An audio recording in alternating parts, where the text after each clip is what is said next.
Normalerweise kommt ja hier immer eine Vorschau auf das neue Video. Heute geht es mir darum, was bitte nicht kommen soll. Das ist die Diskussion, die in jedem zweiten Modellbahnforum ausufert, die Frage, ob Zweileiter- oder Dreileitergleis. In diesem Video geht es ausschließlich darum, dass, wenn ihr euch für den Mittelleiter entschieden habt, wie ihr den optisch ansprechend gestalten könnt. Musste ich einfach mal loswerden.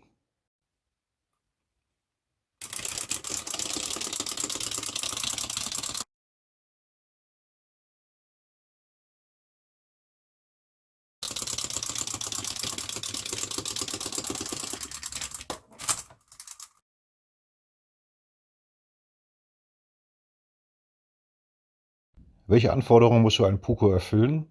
Na ja klar, er muss aus Metall sein, damit er den Strom leiten kann. Und der Abstand zwischen dem Beginn des Anlaufradius und dem Anfang von dem Mittelloch sollte nicht länger als 14 mm sein. Und das war es eigentlich auch schon.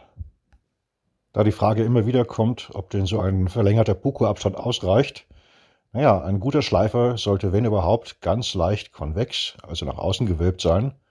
Und damit ergeben sich eigentlich nur zwei Auflagepunkte. Und welchen Abstand die voneinander haben in den besagten Grenzen, spielt dabei überhaupt keine Rolle. Das habe ich euch auch schon bei dem Umbau der Peco-Weiche mal vorgeführt. Was gibt es sonst noch zu beachten? Naja, der schlimmste Feind des Pucos ist eigentlich Symmetrie. Zum einen, was die Flächen betrifft, auf denen er aufliegt, und zum anderen auch beim Abstand. Deswegen bringt es schon viel, wenn die Kontakte nicht mehr auf den geraden Schwellen, sondern in dem unruhigen Schotterbett liegen. Und wenn das noch in jedem zweiten Schwellenzwischenraum der Fall ist, wird das Auge schon deutlich abgelenkt.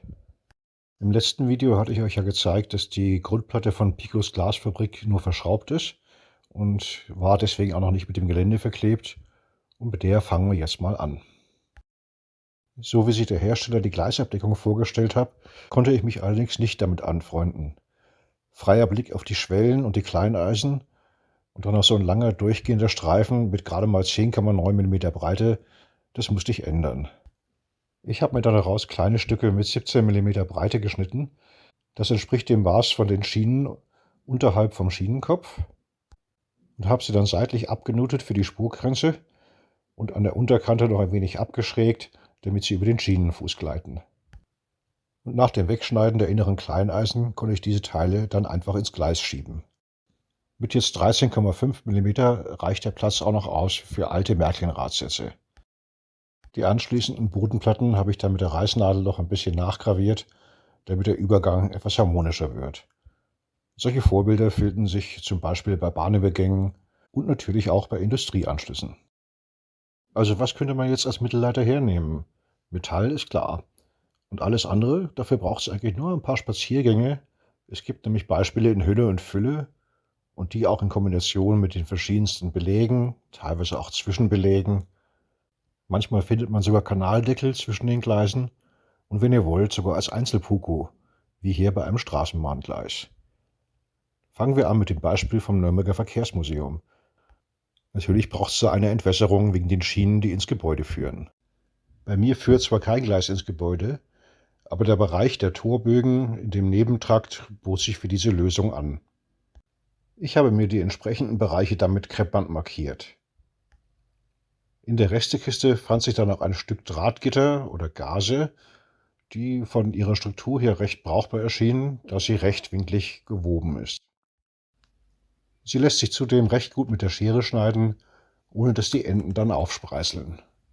Die beiden Stücke zwischen den Schienen bekamen dann zwei abgewinkelte Flügel, damit ich später die Stromzuführung unauffälliger anlöten konnte. Zur besseren Orientierung habe ich mir auf der Unterseite der Grundplatte die Lage der Fugen zwischen den einzelnen Pflastersteinen und die gesamte Durchfahrt markiert. So lassen sich dann später gezielt Öffnungen für die Kabeldurchführung ausarbeiten. Bei einem normalen Aufbau der Fabrik auf einer festen Grundplatte wäre das natürlich viel leichter gewesen. Aber wie im letzten Video gezeigt, ist dieses Modul ja auch ganz bewusst auf Gewichtsersparnis ausgelegt und eben die Grundplatte der Fabrik auch als Sandwich ausgelegt.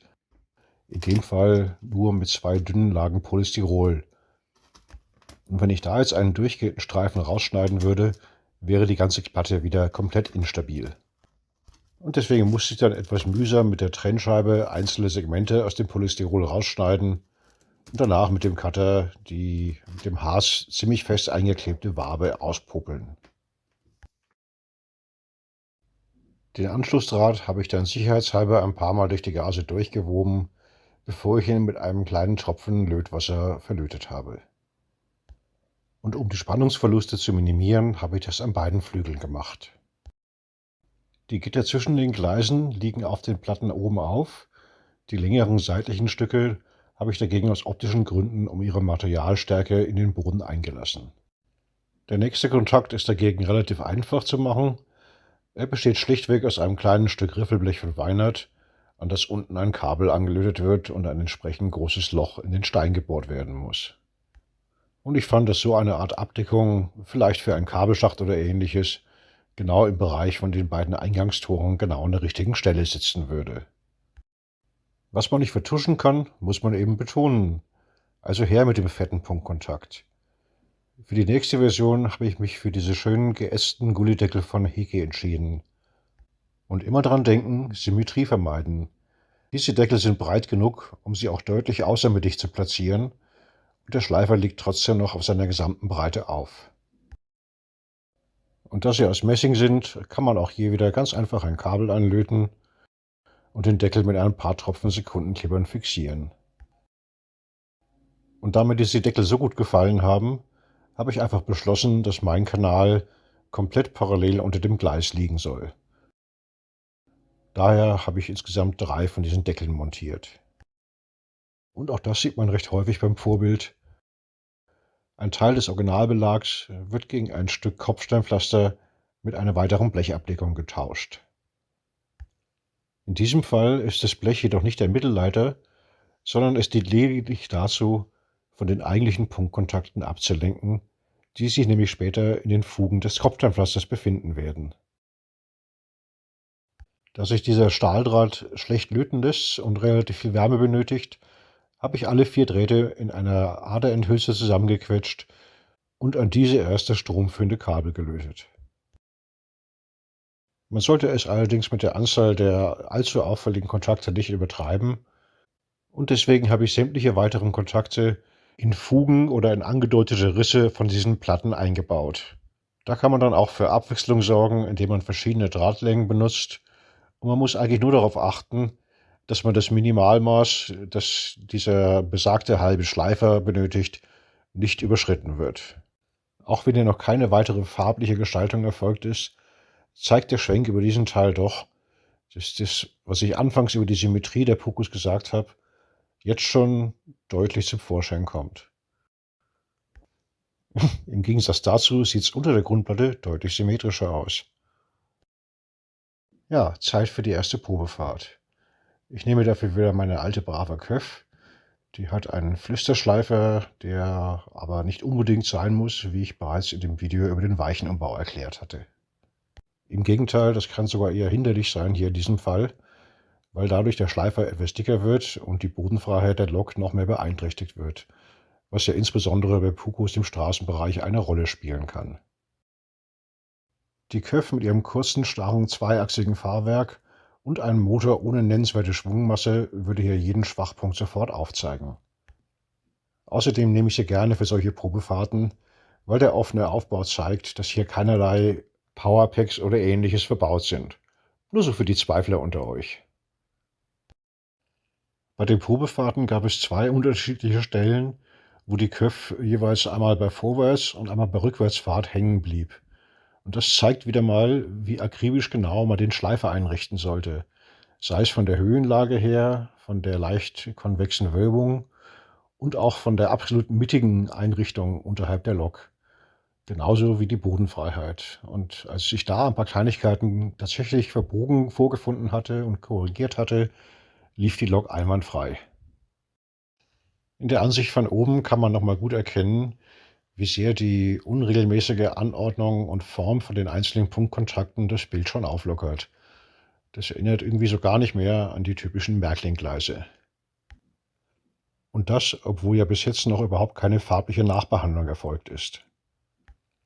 Aber aufgrund der Erfahrungen mit früheren Projekten, wie zum Beispiel die Gleise in den Ständen vom Lokschuppen, habe ich mir da überhaupt keine Sorgen gemacht, dass das nachher nicht gut aussehen würde. Nachdem die ersten Farbschichten erfolgt sind, sieht das dann schon deutlich gefälliger aus. Ich muss zugeben, ich hatte mir zwar ein bisschen Sorgen gemacht wegen den Gullydeckeln, aber ich war selber überrascht, wie extrem unauffällig der kleine, schmale und jetzt wieder freigelegte Rand eigentlich nur ist. Abschließend gab es noch eine Behandlung mit Farbpigmenten und ich musste das sofort filmen, hatte aber keine Lust, die Beleuchtung aufzubauen. Deswegen diese Feierabendstimmung. Aber das kommt ja momentan mit den typischen Herbstnachmittagen ganz gut hin. Ich finde sogar, dass diese Punktkontakte das Bild jetzt sogar auflockern, anstatt dass sie es stören würden. So richtig gut sieht es natürlich erst dann aus, wenn sich die beiden Torflügel nacheinander automatisch öffnen. Ich habe hierfür wieder dieselbe Mechanik wie für meine Lokschuppentore verwendet und wenn ihr euch das nochmal im Detail anschauen wollt, findet ihr das in meinem Video über die Eigenbaudrehscheibe. Bei den Zaun habe ich allerdings nicht den von Pico verwendet, sondern habe mich für den von der Kibri Farben AG entschieden. Nach einer farblichen Nachbehandlung passen diese Türmchen dann sehr gut zu dem Zierschmuck auf den Dachecken. Und noch dazu harmonieren die gebogenen Gitter ganz hervorragend mit der Form der Tonnendächer. Außerdem bietet Weidert noch extrem fein geätzte Messingzäune zum Austausch für diese Plastikgitter an. Das käme zwar bei einem normalen Anlagenniveau nicht so zum Tragen, aber bei mir liegt der Bereich der Straße immerhin auf 1,40 m Höhe und da lassen diese feinen Zäune natürlich einen viel besseren Einblick in den Hof zu. Und jetzt geht's weiter mit der Verlegung der Korkbettungsstreifen für das Anschlussgleis. Dafür kommt das Fabrikmodul wieder an seinen angestammten Platz in dem Leichtbaurahmen. Da ich in die Carbontrasse keine Pins zum Fixieren der Korkbettungsstreifen stecken kann, habe ich hier ungefähr alle 10 cm ein kleines Stückchen Teppichklebeband aufgebracht. Und aufgrund von dem ziemlich engen Radius vor dem Gleis habe ich dann die Korkbeton noch bis zur Hälfte mit dem Messer eingeschnitzt und damit lassen sie sich viel leichter verlegen. Auf die freien Flächen der Korkbettungsstreifen wird dann wieder Montagekleber mit dem feinen Zahnspachtel aufgebracht. Das ist zwar so ein bisschen mühseliger, als den Kleber auf die Trasse aufzubringen, aber auf dem Carbon ist es relativ schwer, den angezeichneten Mittelstreifen zu sehen. Und wenn ich den jetzt noch zuschmieren würde mit dem Kleber, wäre es echt problematisch. Und da man bei dem Rumgemansche ganz gerne mal ausrutscht, habe ich lieber das Schutztape auf dem Teppichklebeband bis zum Schluss draufgelassen. Das Einschneiden des Korkbetonstreifens am Außenradius ist echt ein großer Vorteil beim Verlegen, weil man sieht hier deutlich, wie weich, wie labbrig das Band doch eigentlich ist. Und man kann in Ruhe den ersten Teppichbodenstreifen aufkleben, dann ausrichten und Stück für Stück den Streifen einfach der Linie entlang quasi fallen lassen, ohne dass man Sorgen haben muss, dass er aufgrund von seiner Restspannung wieder zurückfedert und den Radius verändert. Und die Finger bleiben so auch einigermaßen sauber. Inzwischen habe ich auch die Tormechanik noch etwas verfeinert, damit dieses Nachflattern von den Gittern aufhört. Der Antrieb sollte eigentlich jetzt auch in einem der nächsten Schritte montiert werden. Kurz nach dem Verlassen des Werksgeländes kreuzt die gebogene Trasse dann eine Straße. Auch hierfür gibt es wieder Anregungen in Hülle und Fülle, wie man die Bereiche auf und neben der Straße gestalten könnte. Mir hatte es da ganz besonders diese Kombination aus den verschiedensten Pflastersteinen und dem Gehweg im Hintergrund angetan. Und falls ihr euch vorhin gewundert habt, warum ich, der Verfechter der großen Radien, gejammert habe, dass sich der Korkbetonstreifen so schlecht in dem engen Radius verlegen lässt, schaut euch mal dieses Luftbild an. Die grüne Lok oben ist eine 212 und es zeigt, dass auch das Vorbild durchaus mit Spielzeugradien rangiert. Hier nochmal dieser Bereich in der Nahaufnahme und auch hier sieht man die unterschiedlichsten Belege, Flickstellen, Kombinationen und da sollte sich doch irgendwo auch noch eine Möglichkeit ergeben, einen Mittelleiter schön unauffällig zu integrieren. Und auch dieser Bereich mit dem aufgeplatzten Teerstücken über dem alten Kopfsteinpflaster ist ein reizvolles Motiv zum Nachbilden. Insbesondere in der Kombination mit diesen Alu-Markierungsnägeln für die Straßenmarkierung lässt sich da bestimmt was Reizvolles draus machen. So, der grobe Straßenverlauf ist jetzt schon mal aufgezeichnet und ich habe mir meine Kopfsteinpflasterdatei mit den Rillenschienen genommen und habe mir da ein Bogenstück konstruiert und ausgefräst. Und die größte Anpassung dabei war eigentlich das Maß für die Rillenschienen, weil im Gegensatz zum geraden Bereich im Hof habe ich mich jetzt hier für einen Abstand von so 13,5, 13,6 Millimeter entschieden. Das ist einfach den kurzen Fahrzeugen, den zweiachsigen mit den starken Fahrwerken geschuldet, weil der Spurkranz der schräg stehenden Radsätze insbesondere bei älteren Märklin-Fahrzeugen einfach mehr Platz benötigt. Das Stück reicht also von der Hofeinfahrt bis über die Straße hinaus, aber das heißt nicht, dass es später auch durchgehend das Kopfsteinpflaster sichtbar sein wird. Das Außenmaß habe ich dabei so gewählt, dass es genau zwischen die Schienenfüße passt. Daher muss ich jetzt schauen, dass ich das Flexgleis genau in den richtigen Radius verlegen kann. Geplant habe ich in der Anfangszeit einfach nur mit Schablonen und Gleisstücken aus dem Karton. In diesem Fall mit dem zweitgrößten Märklin-K-Gleisradius mit ungefähr 554 Millimeter. Der Bau der Biegeschablone war wieder ziemlich einfach. Ich habe mir einfach ein Reststück Sperrholz genommen und ein paar dünne Vorigstreifen, diesen PVC-Hartschaum runtergeschnitten und habe dann immer abwechselnd innen und außen ein Stück mit einer kleinen Spax auf das Grundbrett geschraubt. Zum Einsatz kommt wie immer bei mir ein Peco Code 100 Gleis. Das habe ich an einem Ende schon mal mit einer Gleisklammer fixiert und dann lässt sich das problemlos in die Schablone biegen. Und dann zur Kontrolle nochmal schnell das Kopfsteinpflasterstück aufgelegt, aber es passt ohne Nacharbeiten. Dann habe ich das andere Ende mit einem kleinen Abstand von dem Kopfsteinpflaster mit einer weiteren Gleisklammer fixiert. So nebenbei habt ihr euch auch schon mal gewundert oder geärgert über den Preis von diesen Messingteilen. Hier seht ihr eine ganz simple Selbstbaulösung. 2 Stückchen Plexiglas, ein Gewinde, ein Stückchen Alu-T-Profil, fertig. Eins fehlt jetzt noch. Jetzt müssen noch die Kleineisen weggeschnitten werden, weil dieses Kopfsteinpflasterstück ist von der Höhe her so ausgelegt, dass es nur auf den Schienenstühlen liegt. Und da das Gleis jetzt aber schon schön vorgespannt in der Schablone liegt, besteht keine Gefahr mehr, dass die Schienen aus dieser einseitigen Halterung herausspringen würden. Vor dem endgültigen Einkleben in das Flexgleis habe ich dann nochmal einen schnellen Lauftest gemacht und auch hier keine Probleme, kein Klemmen oder irgendwas in der Richtung. Also los geht's mit dem Einkleben. Ich habe mich wieder für meinen Uhu Plus Endfest entschieden. Der hat eine ziemlich lange Topfzeit und da braucht man nicht hudeln, kann in Ruhe ausrichten. Ein sehr entspanntes Arbeiten. Und wenn man ihn dann über Nacht aushärten lässt, hat man am nächsten Tag ein so festes Ergebnis, dass man in Ruhe weiterarbeiten kann. Dabei haben die Schienenstühle immer nur einen kleinen Tropfen erhalten, damit da kein Kleber oben rausquillt. Und auf die Schwellen, weil die ein klein bisschen tiefer liegen, eben entsprechend einen etwas größeren Batzen. Und das Schöne am Plexiglas ist ja, dass es durchsichtig ist und dass man sofort erkennen kann, ob der Kleber überall genügend Kontakt hat oder ob man irgendwo noch ein bisschen nachbessern muss. Als Zwischenlage kommen wieder ein paar Schablonenstreifen zum Einsatz, damit mir die relativ kräftigen Backen von den Klammern die zarten Rillenschienen nicht zerdrückt. Dann erfolgt nochmal eine Kontrolle, ob die Höhenlage überall stimmt, Seitenausrichtung, ob irgendwo Leim an den Schienen hochquillt oder wie auch immer.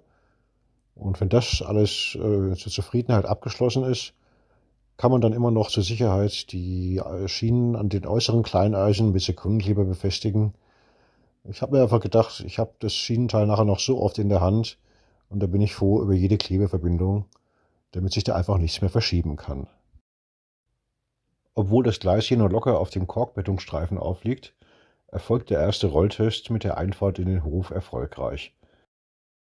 Es gibt kein Hakeln und auch kein Klemmen und auch das engere Rillenschienenmaß am Hofeingang bereitet bei der Überfahrt keine Probleme. Und hier noch ein kleiner Ausblick auf den weiteren Verlauf.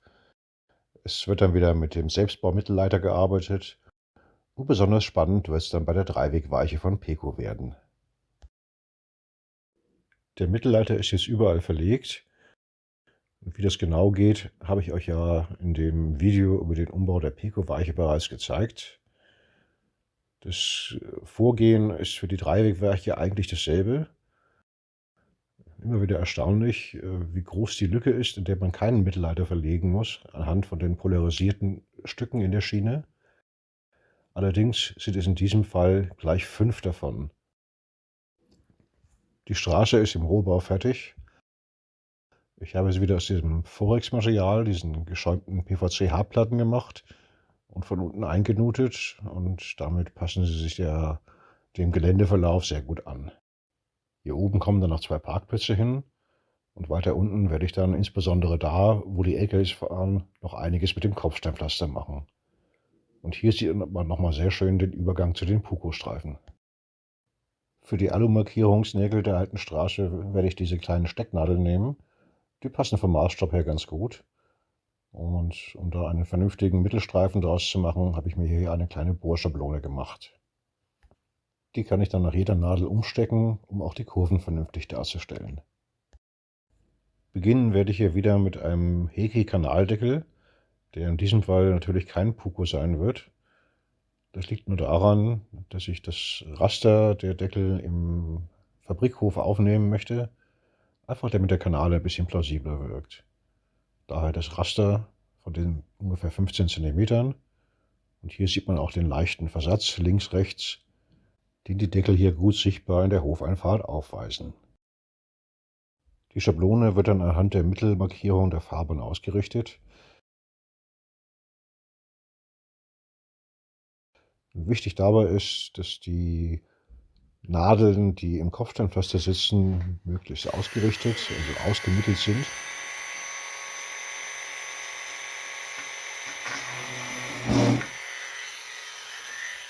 In dem Fall muss ich jetzt 2 weglassen, weil ich ansonsten in den Freiraum, der für die Spurgrenze benötigt wird, bohren müsste.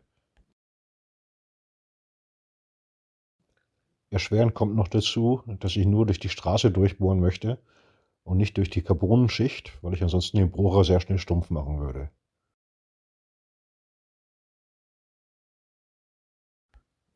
Nachdem die Schablone dann mit der ersten Nadel fixiert wurde, wird sie wieder sorgfältig ausgerichtet und die zweite Nadel gebohrt.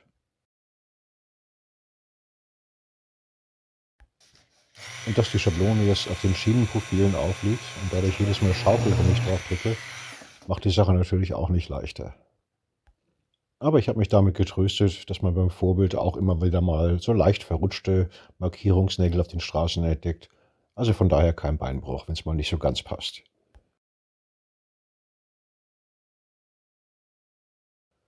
Bei den 3 mittleren Bohrungen im Gleisbett muss ich dann ziemlich aufpassen, weil ich hier durch 2 ziemlich unterschiedliche Materialien, nämlich mal das Plexiglas vom Kopfsteinpflaster und von den Schwellen, bohren muss und die beide gerne auf ihre Art schmieren.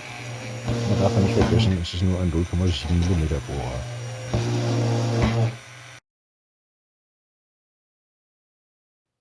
Und damit kann dann schon der erste Puko gesetzt werden. Und das ist in dem Fall die mittlere der 3 Nadeln, die in dem Kopfsteinpflaster gebohrt sind. Anhand von dem LKW markiere ich mir dann so einige Stellen, an denen der Asphalt ausgeplatzt sein könnte, weil ich wieder das Kopfsteinpflaster größtenteils verspachteln. Diese Markierung übertrage ich dann auch auf die äußeren Randsteine und auf die eigentliche Straße. Dazu kommen noch gleich ein paar weitere Flecken, die ebenfalls ausgeplatzt sein sollten. Und abhängig von diesen Fehlstellen und der Gestaltung ist natürlich dann auch die Ausführung der nächsten Pukos in dem Bereich. Und die sollen genauso abwechslungsreich ausfallen wie der Straßenbelag selber. Das Verspachteln der beiden Straßenbeläge im hinteren Bereich ist ja an sich kein Problem, aber die Frage ist, wie ich das im vorderen Bereich machen werde, weil ja dieser Teil permanent abnehmbar bleiben muss. Und dazu habe ich mir dann überlegt, dass ich die bis an das Gleis führenden kleineren Asphaltstücke aus einer dünnen Folie darstelle. Und da habe ich in meinem Fundus eine sehr, sehr dünne PVC-Folie gefunden, die sich dafür ganz gut eignen sollte, weil die sich auch sehr gut mit dem eigentlichen Straßenbelag verkleben lässt. Unter diesem Landschaftsdeckel befindet sich meine zweispurige Hauptstrecke. Da gibt es natürlich auch eine Tunneloberleitung, selbst die ist abnehmbar, weil ich da später noch einiges am Gleisverlauf ändern möchte. Und es ist wie immer bei mir. Oben großzügig, unten wird jeder Zentimeter ausgenutzt. Hier kann man gut sehen, wie tief der Stromabnehmer abgesenkt werden muss, um unter der Fabrik und vor allen Dingen unter der Mechanik von dem Torantrieb durchtauchen zu können. Für die nächste Puko-Variante nehme ich diese blauen Stahlnägel, die trotz ihrer Beschichtung sehr gut leiten. Die werden dann mit der Proxon-Trennscheibe so ungefähr auf das Format von den gravierten Pflastersteinen beschliffen. Dabei muss es gar nicht so ganz symmetrisch sein, weil ja auch die Gravur der Steine keine Rechtecke oder keine sauberen Quadrate ergibt. Nach dem Beschleifen muss man sie dann sorgfältig engraten auf beiden Seiten und gerade an der Oberseite aufpassen, dass da nicht zu viel Silber durchglänzt. Da der Pflasterstein jetzt kaum größer ist als der Schaft von dem ehemaligen Nagel, muss man jetzt aufpassen, dass man das Loch relativ zentrisch bohrt. Aber man kann ja diesen unregelmäßigen Stein dann noch verdrehen, um die beste Position zu finden, damit er sich in das Fugenraster gut einfügt. Hier nochmal ein Widerstandsvergleich von dem Stecknadel-Puko zu dem Stahlnagel. Die liegen beide ungefähr bei 0,8 Ohm. Und der Stahldraht, den ich dann für die nächsten Pukos verwende, liegt auch ungefähr in dem Bereich. Ein klein bisschen höher, aber insgesamt immer noch unproblematisch, was die Gesamtstromübertragung auf diesen Mittelleiterstück betrifft. Der Stahldraht hat einen Durchmesser von 0,4 mm. Ich habe die Bohrung mit 0,5 gesetzt, dann tut man sich ein bisschen leichter beim Einfädeln. Die jeweiligen Bohrungen sitzen dabei immer in den Fugenkreuzen und es spielt keine Rolle, ob man jetzt mal einen Teil quer oder eine Fuge längs zieht oder bei den, wie ihr später sehen werdet, Trennstellen von den verschiedenen Asphaltschichten auch mal eine richtig lange Bahn darstellt, weil im Endeffekt ist es dann nachher nichts anderes als eine erhabene Fuge. Dabei geht das Ganze eigentlich ganz zügig vonstatten. Es ist wie beim Nähen. Rein ins Loch, durchfädeln, straff ziehen, das nächste Loch wieder runter, wieder durchfädeln, straff ziehen und so weiter. Ich habe den Draht dann auch um die bereits vorhandenen Puko-Stifte, also die Nadeln und die Nägel, gewickelt, weil im Gegensatz zum Fabrikhof, wo die Pflasterung ja aus Polystyrol bestand, ist das Plexiglas deutlich wärmestabiler und damit konnte ich mit Hilfe von ein bisschen Lötwasser den Stahldraht auch direkt verlöten, um einen guten Kontakt zu erzielen. Insgesamt trägt die Konstruktion dann nicht mehr als 3 mm auf und lässt sich damit später prima in der 4 mm Korkbeton kaschieren, ohne dass da irgendwas auf dem Trassenbrett aufliegt und eine Lärmbrücke erzeugen könnte. Ich habe dann nachträglich doch noch einen Messingdraht um alle Pukos und auch um den Stahldraht gewickelt und verlötet. Und damit sinkt der Gesamtwiderstand jetzt auf 0,6 Ohm. Und der liegt damit eigentlich schon im Bereich von einem entsprechend langen Stückchen von der Neusilberschiene, die mit 0,4 Ohm, wie gesagt, eigentlich kaum darunter liegt. Ich habe dann noch schnell die Korkbeton ausgehöhlt. Die Pukus liegen ja bereits da und halten auch die Weiche, die links an dem Gleis anschließt, fest in ihrer Position. Und damit konnte ich das Gleis einfach ohne weitere Hilfsmittel einlegen und anschließen. Und dann war es natürlich Zeit für die erste Probefahrt. Und wie immer nehme ich dafür die Brave Köf, weil die ja, wie man in dem freien Führerhaus erkennen kann, keinerlei Speichermedien oder Ähnliches besitzt und auch sehr kritisch bei Unterbrechung in der Stromabnahme reagiert. Und auch bei dem Übergang in das Gleis in dem Fabrikhof gibt es keine sichtbare Änderung bei der Geschwindigkeit der kleinen Lok. Diese Nahaufnahme zeigt, dass die Position des Schleifers sich kaum verändert und das, obwohl doch sehr unterschiedliche Bauformen von diesen Pukos hier auf dem kurzen Stück vorhanden sind. Und das ist die wichtigste Voraussetzung für eine sichere Stromabnahme mit dem Schießschleifer, egal welche Form von Pukos man wählt, auch bei Weichen oder bei Rampenstücken oder Ähnlichem. Dann geht es ans Verspachteln der Zwischenräume. Ich habe dazu diesen Feinspachtel, Schnellspachtel verwendet. Der lässt sich sehr gut verstreichen und ist relativ lange offen, dass man also genügend Zeit hat für die Verarbeitung. Und dann kann man auch die ganzen Klecksereien wie hier in den Spurrillen noch rechtzeitig entfernen und vor allen Dingen auch die Pukus gleich wieder freilegen, weil sonst findet man die nachher nämlich nicht mehr, wenn es ans Feinschleifen geht. Viel bleibt diesmal vom Kopfsteinpflaster nicht übrig, aber ich habe ja bereits bei meiner Drehscheibe und im Lokschuppen genügend durchgehende Stücke davon verarbeitet. Und hier im fertigen Zustand sieht man schön, dass teilweise recht lange Drahtstücke eingebaut wurden, wobei die teilweise, gerade dieses Gezackte in der Mitte, auch schon eine Fuge hat, also nicht nur aus Draht besteht. Aber das wird bei der späteren Kolorierung überhaupt nicht mehr auffallen. Und dann natürlich wieder eine Probefahrt und das Schöne war, ich musste hier überhaupt nichts nacharbeiten. Der Spachtel hat überall die richtige Höhe gehabt. Ich habe nichts in den Spurrillen übersehen. Ja, das sind die Momente, die dann einfach Freude machen. Damit konnten die Gleise dann endgültig auf die Korkbeton geklebt werden. Hier im vorderen Bereich war das zum Glück kein Problem, denn ich hatte ja genügend Platz aufgrund von dem herausnehmbaren Landschaftsstück und konnte da einfach mit Schraubzwingen arbeiten. Bei dem hinteren Gleis gestaltet sich das ein bisschen schwieriger, weil ich in der Carbontrasse natürlich jetzt keine Schrauben oder Ähnliches zur Fixierung reinschrauben konnte, bis der Kleber abgebunden hat. Aber der Hartschaum rechts und links davon ist stabil genug, wenn man mit relativ kräftigen und kurzen Spacks dann so kleine flexible Plastikstückchen drüber schraubt. Das hintere Teil der Straße habe ich dann auch lose eingelegt, damit es dann später nach dem Verkleben auch genau fluchtet in den Bereich, wo später sich der Anschluss von der zweiten Fabrik befinden wird. Und nach dem Aushärten des Montageklebers konnte ich dann zum ersten Mal die Weiche befahren. Auch hier hat alles auf Anhieb geklappt und ich musste nichts nacharbeiten, lediglich ein paar Kleberreste von den Pukos entfernen. Und da die Weiche ja eigentlich nicht Thema dieses Videos ist und ich sie später auch nicht wirklich oft gefilmt habe, wollte ich euch trotzdem mal zeigen, wie das im fertigen Zustand aussieht. Bei den beiden überlappenden Weichenzungen muss man natürlich sehr aufpassen beim Schottern und vor allem beim Verkleben. Und deswegen habe ich die Stellschwellen in der Zeit einfach mit 2 Stecknadeln fixiert. Jetzt fehlten nur noch die ausgeplatzten Teerstellen, die das alte Kopfsteinpflaster wieder freilegen. Dafür habe ich dann die Proxon in den Bohrständer eingespannt und habe den mit einem Tiefenanschlag fixiert und habe die vorher markierten Bereiche einfach grob ausgefräst. Die genaue Kontur spielt dabei keine Rolle und den Grat kann man nachher ganz leicht mit einem feinen Schleifpapier entfernen.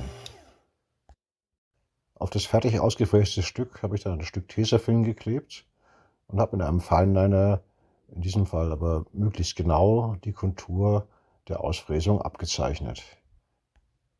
Leider habe ich das Ganze nicht während des eigentlichen Straßenbaus gefilmt und deswegen nochmal an meinem Musterstückchen für euch nachgefilmt.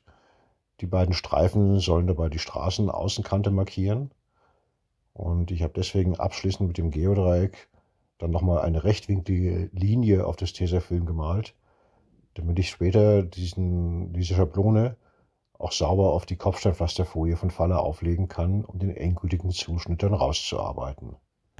Und ihr werdet sehen, dass es trotzdem krumm drin ist, aber so ist es eben, wenn man mit der Kamera vor der Nase arbeitet. Deswegen zeige ich euch die folgenden Arbeitsschritte auch im Schnelldurchlauf. Ich habe auf der eigentlichen Anlage eigentlich nur ein Stück zweimal schneiden müssen, bei dem ja auch der Winkel ein bisschen verrutscht war. Und das ist im Verhältnis eine ganz gute Bilanz. Die Fallerfolie lässt sich sehr gut mit einer scharfen Skalpellklinge schneiden. Und der Tesafilm hinterlässt keine Spuren, geht relativ gut von der Oberfläche runter, ohne sie zu verletzen. Und das Material ist so flexibel, dass man es selbst nachher, wenn es mal nicht so ganz passt, noch ein bisschen nachschneiden kann und mit einem kleinen Holzstecken oder Ähnlichem auch noch ein bisschen in die Vertiefung reindrücken kann.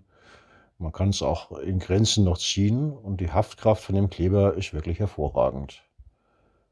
Zur Feingestaltung habe ich dann wieder den Schnellspachtel genommen und habe den Übergang, die Vertiefung, die quasi vom Asphalt zu den Kopfsteinpflaster geht, ausgespachtelt und kurz abgezogen und dann mit dem Finger geglättet. Zum Testen habe ich dann verschiedene Loks und verschiedene Schleiferkombinationen genommen. Die Brava mit dem mittleren Schleifer und Flüsterblech kennt ihr ja. Dann die Märklin V60, die habe ich euch wie die meisten anderen schon mal im Lokumbau-Video gezeigt. Auch wieder mit einer Flüstersohle. Als nächstes dieser uralte Schinken, die Märklin BR 81 mit Originalschleifer, unverändert und schön blank gerieben. Dann eine Lima V80 mit einem mittleren Schleifer, hier mit zugelötetem Schraubloch. Eine Rocco V65, allerdings mit einem kurzen Märklin-Schleifer.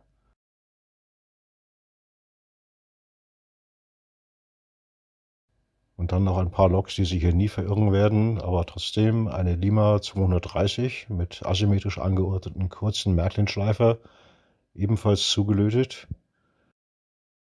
Und eine DE 2500, ein Jeike-Bausatz auf Rocco-Basis mit einem kurzen asymmetrisch angeordneten Rocco-Schleifer.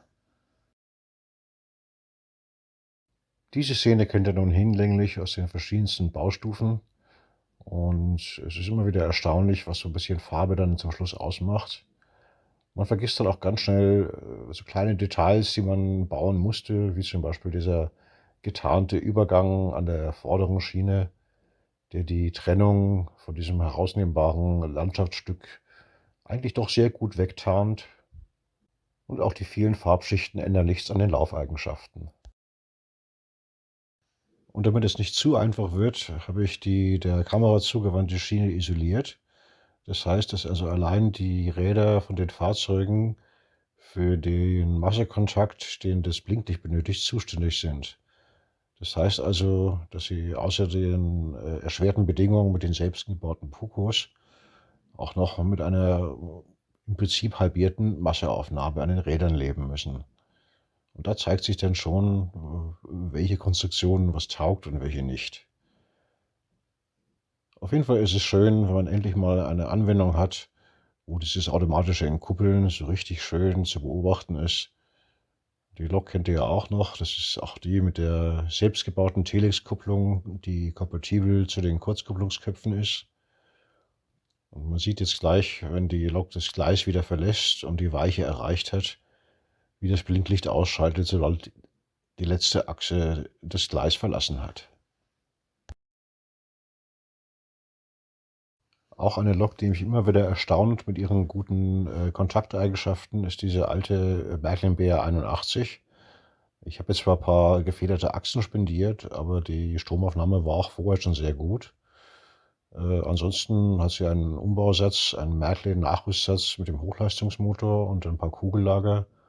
Und der Rest der Fahreigenschaften ist reine Decoder-Einstellungssache.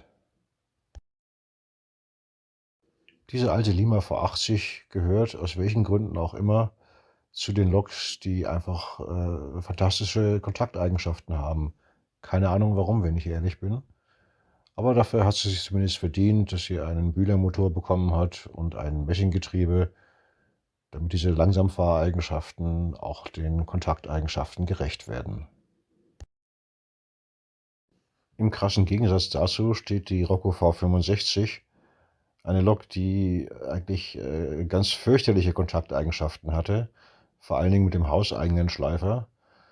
Mit dem Märklin-Teil wurde es dann besser und ich habe dann noch zwei abgefederte Achsen spendiert.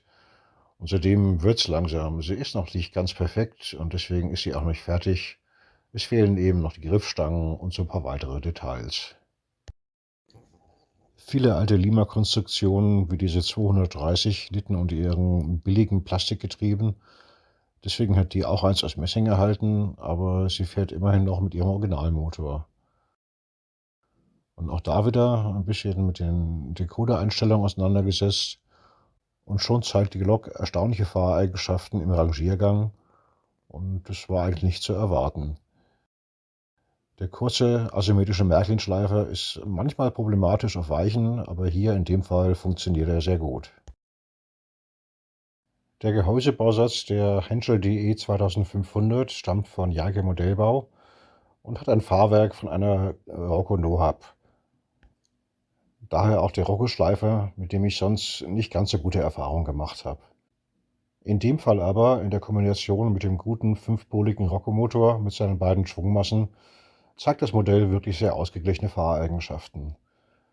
Noch dazu ist das Chassis ein Eigenbau und dadurch sind die Drehgestelle ein wenig federn gelagert und das sorgt für eine sehr angenehme Laufruhe des Modells. Wie ihr bei der kleinen Auswahl dieser Loks gesehen habt, kommen eigentlich alle Modelle wunderbar mit solchen selbstgebauten Pukos zurecht.